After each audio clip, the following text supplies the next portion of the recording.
Welcome to the Seven Figure CEO podcast, where we talk all things marketing strategies, business systems, personal development insights, and conduct interviews with successful CEOs and entrepreneurs. Learn the exact strategies on how seven-figure CEOs market and scale their companies with your host, Chris Rodriguez.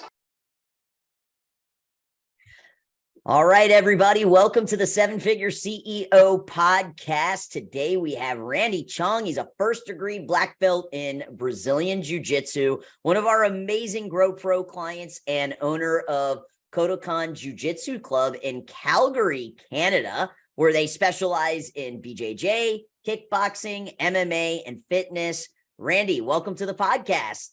Hey, Chris. Thanks for having me. Absolutely. So I know you and I have a similar upbringing as a kind of lifelong martial artist. Why don't we start there? Talk to me about how you got introduced to martial arts and how eventually you found jiu-jitsu. I loved martial arts since I was a kid. It was, I would give credit to like Dragon Ball Z, the animes, and Goku trained hard, and all the other stars like Bruce Lee and stuff really influenced me, and I was drawn to it, being strong, always improving. And I started out in karate when I was 9 years old, and then I went into Chinese martial arts, and then in the middle of it, took a little break, did some break dancing for a bit. Okay.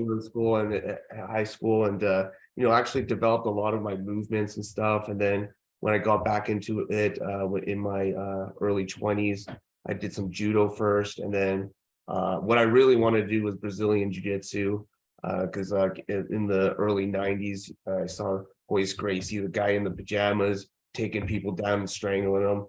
I was like, wow, I got to learn this stuff. And lucky enough, I found a Gracie Academy here in the city here, and I trained under Professor Josh Russell. He got his black belt from Carlson Gracie Jr. And Nice. And I'm fortunate to live the jiu-jitsu lifestyle, and owning the academy was something I've always dreamed of since I was a kid. And had some ups and downs, just in my career and stuff, and then realizing later in life, and then just taking the dive. And I'm grateful to be where I'm at right now. So talk to me a little bit about how Kodokan Jiu Jitsu Club started. When did you guys open? Talk to me a little bit about that journey. It was in 2014. It started out, I guess, there was a point in life, I was like, at the time I was an accountant, and I didn't really enjoy what I was doing. And and I was a purple belt at that time, and I'm like, hey, you know what, I'm going to give this a shot here. Didn't work out at first for the first year because I was working for someone, and I'm like, okay, second year I'm going to give it a try, and kind of do it part-time.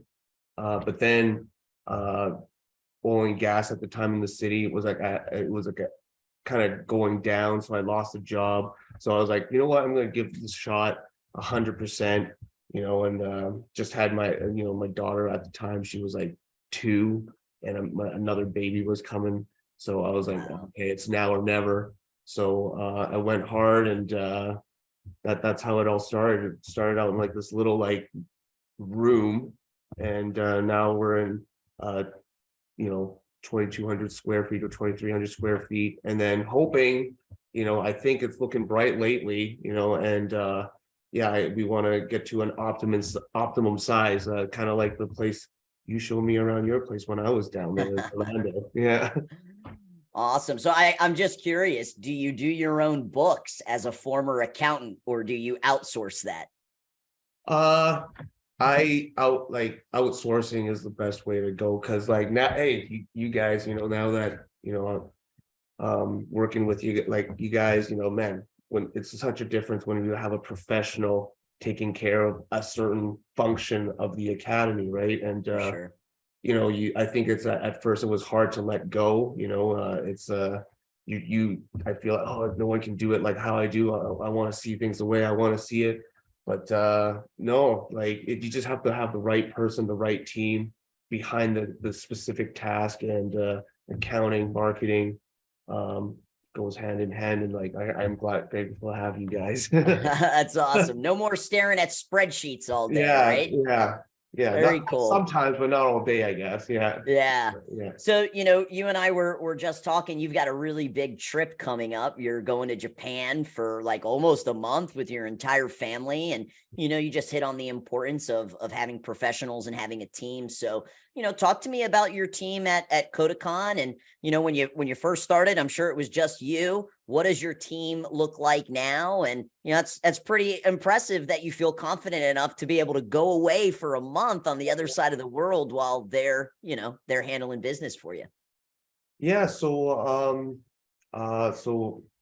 the team with when everyone's here, it's me, my wife, Juliana. She helps me. She like our first goal was like getting her on board, right? And when we came down to you guys back in 2019, I think, and she's on board now, and she helps me with the front desk, and she's my currently my appointment setter, right? Okay. She helps out with a lot with the kids, and I still do some like stuff at the front because it's just like I meet people at the gym, and then I edutain them, and kind of give them on the rundown on the program and lifestyle, and pretty much close them. And that's what I do. And social media and stuff, and general managing of the gym. I like talking to the accountant, looking for a new spot, like eventually going down the road pretty, because our lease is almost up, stuff like that. Okay. And then my jiu-jitsu team got like 5 black belts. Oh, Uh, wow. but because we all pretty much came up together, and you know, we just have a love for the art. My brother Walton, and he's been a big part of it. He's like, one of the most technical jujitsu guys, in the country, and I'm super proud of him. And he loves sharing it, and the other guys, BJ, Julius, Colby, they've been black belt. They've been training for over 10 years with me, and we just love sharing. And obviously, like the accountants running this stuff, and you guys are helping out with the marketing. And because I'm away now, we're on the concierge. Is that how you say it? Yeah, the concierge program. Concierge Yeah. program. Gonna get that rolling out for Yeah, you. get that That's rolling. awesome. And yeah, I'm curious if it's like, like the difference is probably because, oh, okay, we'll get another professional on there and see, because Yeah. we're doing the what as much what we can. And then the December was pretty wild for us, because it was like that report you showed me, it was like 130. No wonder the phone was going crazy. We had to like, Yeah. Kevin, can you like turn off the phone? Like, I need you to shut off the ads. There's too yeah, many inquiries. That's yeah. a good problem to Oh have, wow, right? that's something amazing. I've never really experienced, like, like back then doing it myself. I saw certain, like, kind of like I would like each task. I would always feel like, okay, if I were to look at it jujitsu terms, I'm like a kind of a blue belt in marketing, that type of. But you guys are black belts. You get black belt results, right? So Yeah. yeah. Well, Yeah. our goal will be to retire your wife from appointment setting with the concierge Okay. service. So That sounds that'll great. be our goal. Yeah. I gotta ask about COVID. It seems like we're pretty much past it, but you guys in Canada, I think, got hit a lot harder than especially like a state, in Florida. I mean, even just last year, the first quarter of 2022, many of the areas in Canada were still shut down. So talk to me a little bit about how you guys were affected with COVID, and if you kind of had to sum up your game plan, what was it? So it's like we had to. Well, at first we were kind of lost, and then we were trying to look for ideas of what to do, and actually you had like the community martial arts community page, and you were giving everyone ideas, and with also with Maya's ideas all together, you guys you know how I felt like implementing the concepts and the strategies within that forum, and people sharing their experiences. It helped you know us survive, and not, and even grow a little bit too. At that, like, man, no one can, it was crazy, no one can touch each other, everyone, like, a little, especially the first 3 months, everyone's just kind of scared, and then and it got easier and easier. We were kind of like expecting things to happen, like in the past, like I think over 20, like 16, 20 months, we were shut down for 8 months, right? So we had to do some online training, and for Brazilian Jiu-Jitsu, like I feel like the traditional martial arts had like the up on this online training thing. Sure. Like being able to do forms, being able to do combinations, being able to do weapons, hitting, at if they had bags at home. Our students made grappling dummies out of pillows and hoodies. You're very, very limited in what you can do. And even with how jujitsu is, there's certain positions that it's just very difficult, anything on bottom, to, utilize a pillow grappling dummy. Yeah. And no, and then it just kind of like made it a lesson for us. It's like, that online presence is like ever so important, because if you're not posting something, or you're just not, and it's still something I'm trying to improve too, and like it's ongoing, and I know I don't do enough of it. And I think there's like the paid ads is important, but like what's even more important is myself giving you guys the content, right? That organic stuff more, and creating that presence, and yeah, what was kind of wild, I was speaking to your ad account manager earlier today, Kevin, and he told me that he had requested for you to send a talking head video, right? We noticed that videos really perform well on the platforms. And he sent out to his 40 clients an email requesting this talking head video. We give you the script. We just want you to film it with your phone.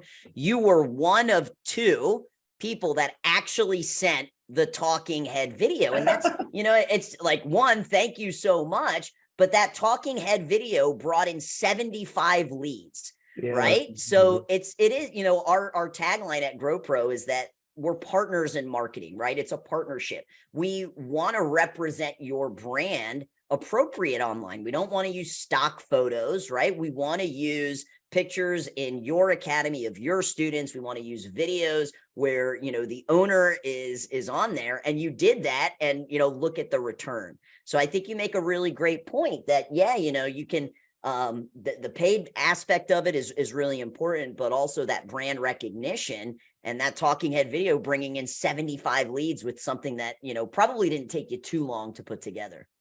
It was, it's still going. It's still going. It's still working. And I try to engage, and people are engaging in it.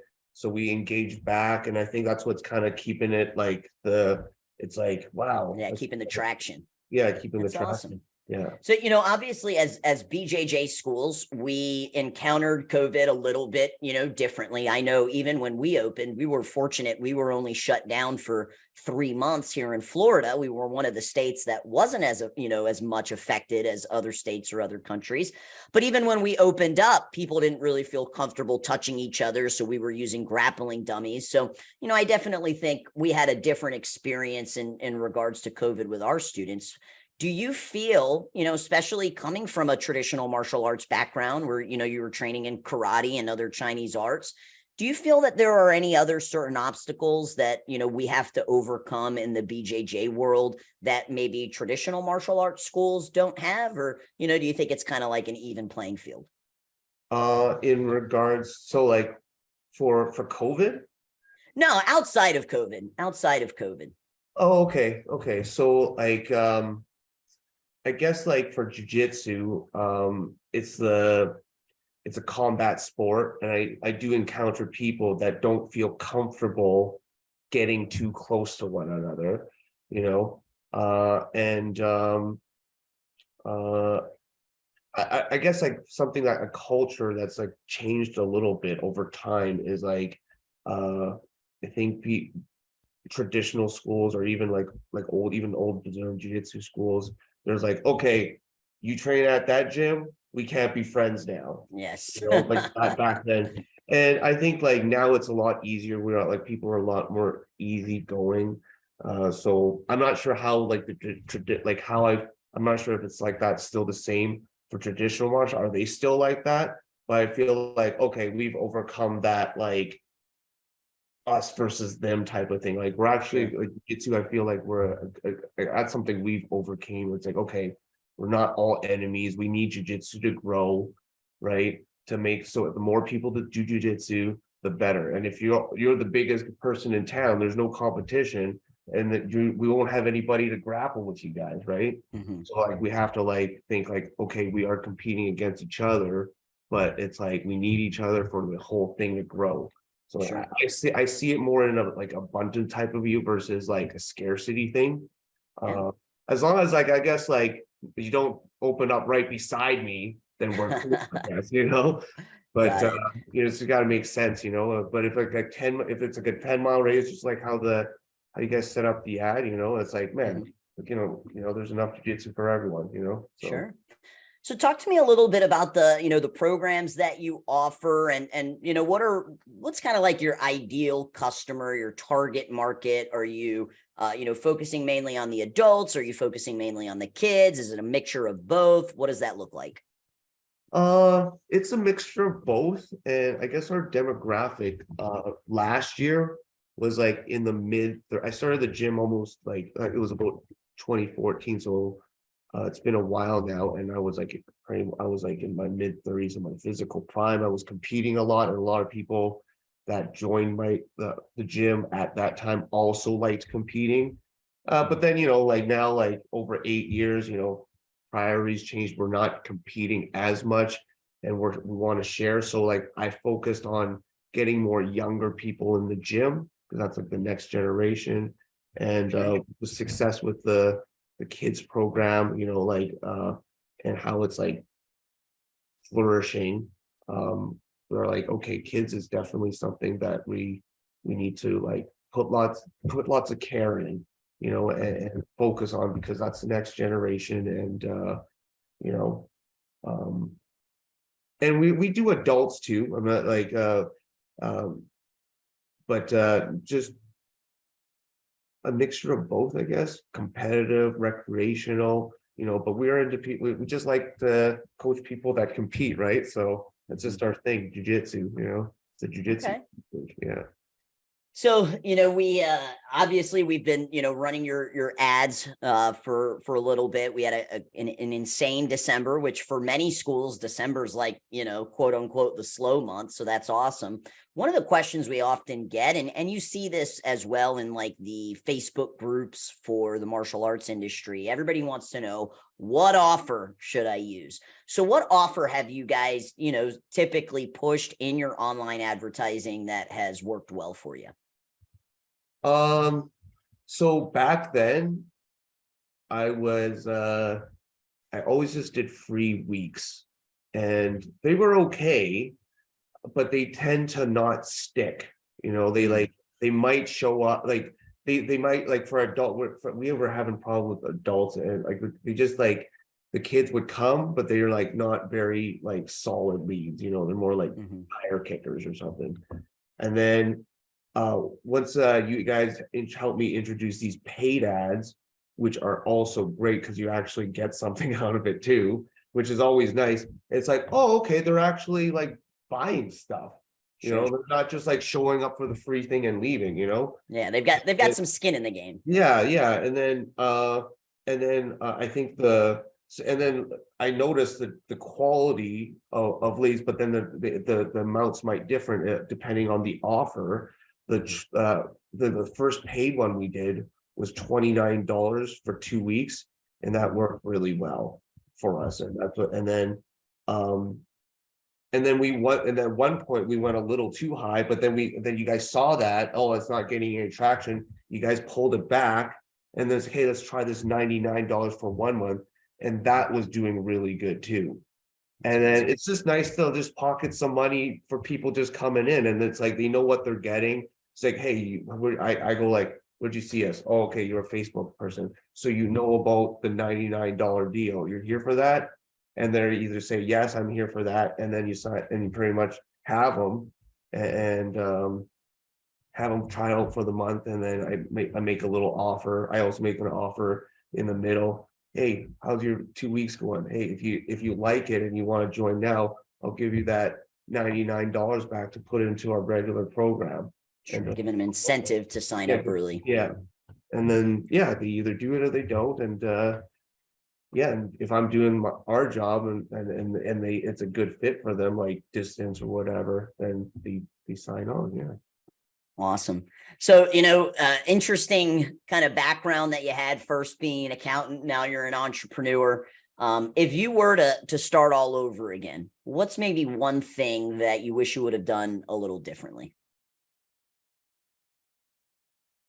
Put marketing in the budget. Yeah. Yeah.